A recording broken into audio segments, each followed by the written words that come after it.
Good evening, United Kingdom. My name is Toby Lipati Mesme, and this is episode 12 of MesmePolitics. Coming up on the show, I want to talk to you about Keir Starmer's very public disavowal of Labour's 2017 manifesto, and, the fact that this is a clear breach of the 10 pledges which made up the core of his electoral mandate, which he won to become leader of the party by coaxing the soft left of the Labour membership, the folks who hold socialist ideals but are interested in winning. They backed Jeremy Corbyn, they believe in fair play, they're non-factional, but they do have an attachment to those basic core tenets of the Corbynite policy era. They don't want to slip back to sort of the days of Milibandism or Blairism.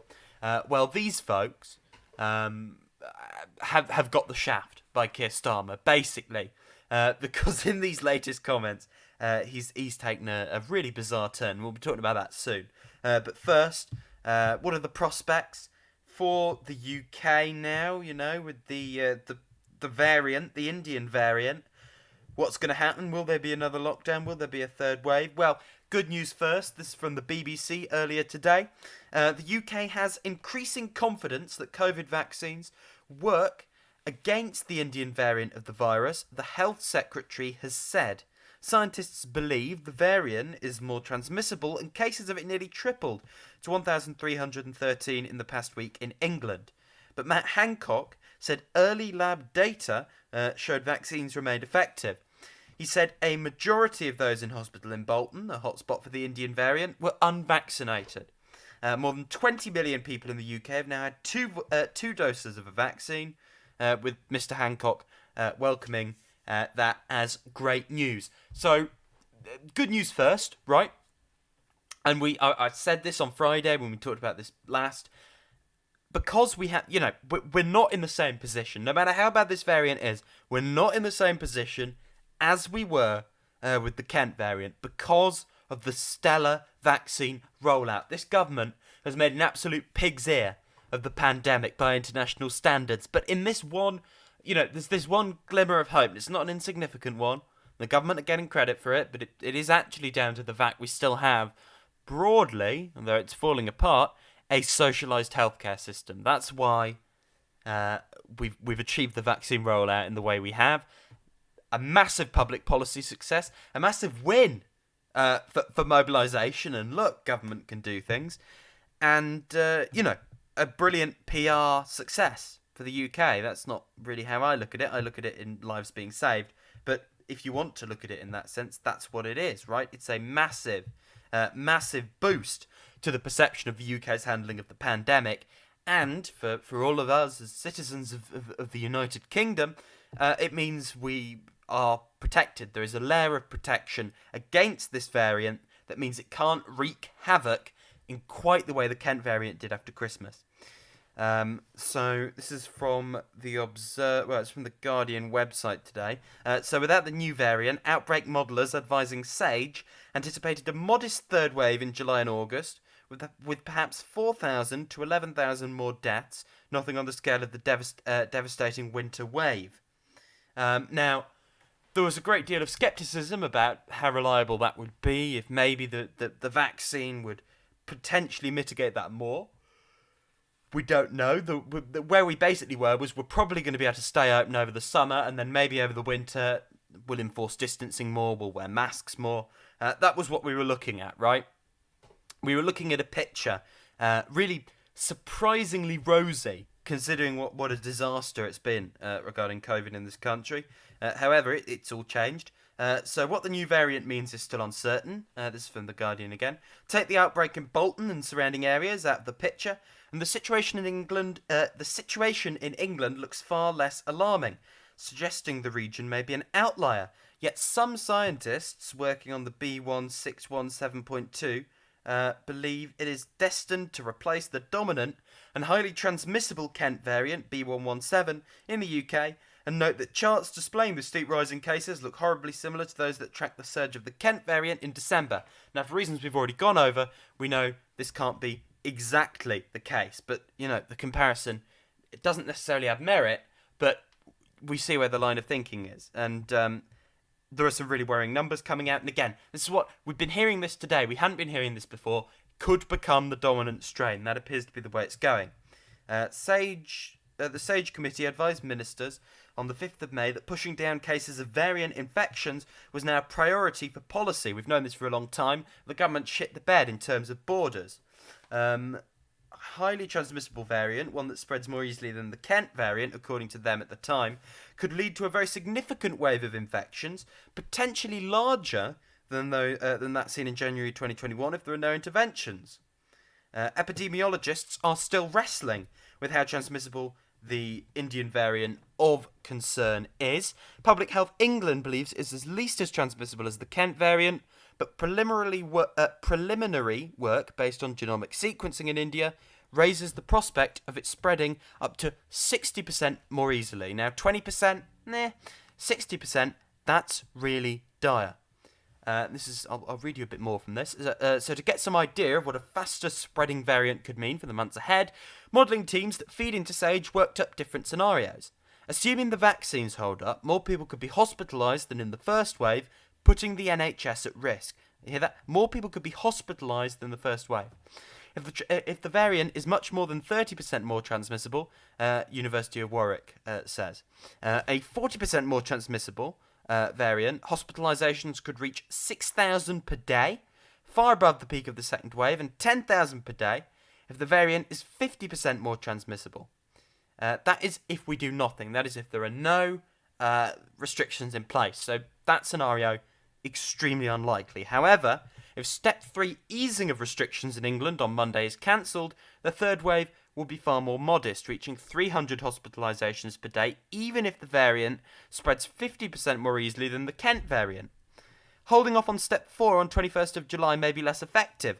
Under that scenario, a variant less than 40% more transmissible could trigger more daily hospitalisations than seen in either UK wave so far. So we are going ahead with the unlocking. It is actually looking concerning now. Someone was suggesting hold off for 2 weeks. That's probably what I'd do now if I was the government. They've set themselves these tests, said they were being sensible, but now that the tide has turned in a worrying direction, they continue. They continue with the unlocking. Very concerning. I think they should review. At least give it 2 weeks. Find out what we need to know. Because looking at these numbers, there is the potential for this to be very bad. It's a waiting game. We have to wait and see. We will have clarity. This won't last for long. We will know. Next and finally, Keir Starmer. This is from The Guardian again. So Keir Starmer was speaking at the centre-left think tank Progressive Britain, which is a merging of several sort of Blairite factions within the Labour Party into a supposed centre-left progressive think tank. Most of them don't hold any progressive views. But anyway, he's told a conference, Keir Starmer speaking at this, that the party's policy review would not take previous manifestos as its starting point, despite the close attachment of Labour members to the radical manifestos drawn up under Jeremy Corbyn. So this is Progress and Policy Network merging at the conference, two Labour centrist groups. One of them run by Peter Mandelson himself, that ghoul.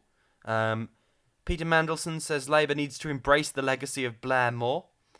Keir Starmer says we can't hug someone from the past, some historical figure, and say all we need is X. We've got to do it. The hard work is on us. This is all in the context of Annalisa Dodds doing a policy review, even though there was one after the election, and it said the economic radicalism in terms of policies was basically the only thing Labour got right. Keir Starmer said, you can't go through a review like this by picking up the last document. What we're not doing is simply gathering up thoughts and then trying to write something that reflects those thoughts, because we need transformative and modernising change. Now, there's nothing objectionable about that statement, but the word modernising does ring bells for me. This is, the modernising often becomes, we're going to privatise things because that's modern and smart. Shut up, trots. Which obviously is complete nonsense, but that was what New Labour did. He's also said the briefing war between him and Angela Rayner was not a pleasant experience. The way we did it wasn't the best, and there's no getting away from it. Peter Mandelson said he could help build the new electoral coalition. Labour needs for victory. And this is the real kicker from Keir Starmer. He says we should not fight any election with a battle plan or manifesto from the past, including the one that gave us our landslide in 1997. Good start. There are some in the party who think if we sit tight on our previous policies, the electorate will catch up with us. That our only problem in 2017 or 2019 was that we were ahead of our time, and that the experience of the pandemic means the public will now see the efficacy of our previous policies. It is remarkable conceit to tell the voters that they are now allowed to enter the error of their false consciousness. Now, Peter Mandelson, just kicking the dog more, says progress would be achieved if we heard a little less from Jeremy Corbyn and John McDonnell on what Labour needs to do to win elections, and listened a little more to people who actually won elections. I have already said no one is suggesting we return to the policy prospectus of the 1990s. That's exactly what you're proposing, Mandy. But it also might be an idea to stop treating New Labour as an embarrassing aunt in the corner, and more as something that which might offer some insight on what it takes to win and defeat the Tories. Well, Mandelson, you are the embarrassing ant in the corner. There's a reason. You yourself were mangled in scandal, immersed in scandal. Mired in scandal. Peter Mandelson was mandled in scandal. Simultaneously, your government privatised. It didn't fix any of the core economic issues. It spent a bit of money, but it didn't actually deal with the systemic issues. So another government comes in and the sticking plaster is removed. Whatever gains you made for working people were short term. You introduced means testing, privatisation. You lost Labour, the Red Wall, really. That's when the vote share began to collapse and the trend was never arrested, save in 2017, with 2019 obviously being the death knell, and the 2021 local elections, of course, taking it to new depths. Your wing of the party are in many ways what killed the Labour Party as a winning electoral force. You represent everything that voters don't want in the Labour Party. The radical economic policy in the 2017 manifesto in particular, the social democratic reformist bent, is what Keir Starmer said would be a foundational document of his leadership. It's what he incorporated into his 10 pledges to Labour members, which won him a resounding mandate. And of course, on top of all of that, poll after poll, review after review have shown that Labour's radical economic policies under Corbyn are just about the only thing that voters like about the Labour Party. They don't tend to like any of the leaders of the Labour Party. They weren't fans of Miliband. They weren't fans of Brown. They weren't fans... they definitely aren't fans of Starmer. And much of the time they weren't the biggest fans of Jeremy Corbyn. However, certainly not fans of Tony Blair anymore. However, those policies, they love them. They support them. Massive majorities support those policies. It's all about, what it should be about, is the right message and the right package. But the policies themselves are popular. If you're going to kick those out, you've got nothing going for you. You're going to burn out. Your tyres are going to explode. You're going to end up on 150 seats, if you're lucky, in 2023. Keir Starmer is a duplicitous liar, breaking his pledges to Labour members, and it makes him look like a slimy toad to the general public. Passocification awaits. Labour is finished. And Peter Mandelson should be discarded for the wizened relic of a bygone era he really is. Thanks for listening. I'll see you same time, same place, tomorrow. This has been MesmePolitics. Good night.